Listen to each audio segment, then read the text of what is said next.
Non, tu n'es pas intolérant au lactose et tu n'as pas de problème de digestion du lactose. Les lobbies du lait ont fait croire via leurs études que le problème venait du lactose, alors qu'en réalité, le problème vient de la qualité du lait. Les vaches subissent des traitements d'antibiotiques et hormonaux qui se retrouvent dans le lait. Et en fait, les gens pensent qu'ils digèrent pas le lactose. Mais en fait, ce qu'ils digèrent pas, c'est la qualité du lait, le pus, les antibiotiques et les traitements hormonaux qui se retrouvent dans le lait. C'est ça qui vient poser problème.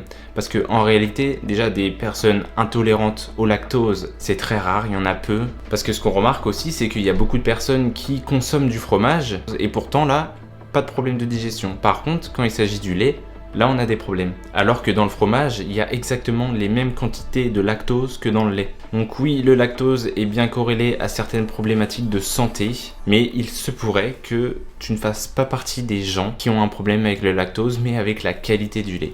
Donc tourne-toi vers du bio, essaye d'aller vers des producteurs qui sont engagés dans une démarche de bien-être animal, et surtout, tourne-toi vers des laits qui sont microfiltrés ou crus et pas pasteurisés en fait. Encore moins UHT. Ça malheureusement, tout ce qui est pasteurisation, c'est bien pour la conservation longue durée, mais par contre pour notre santé, ça n'apporte rien du tout.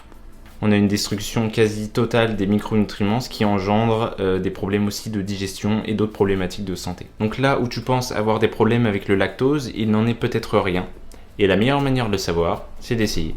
Donc va t'acheter un lait bio, microfiltré ou cru, et regarde ce qui se passe. J'ai beaucoup de monde sur qui il n'y a pas d'effet. Ça n'empêche que les gens consomment, sans le savoir, des petites quantités d'antibiotiques, d'hormones et de pus à chaque fois qu'ils boivent un lait pasteurisé des gros lobbies de l'industrie agroalimentaire.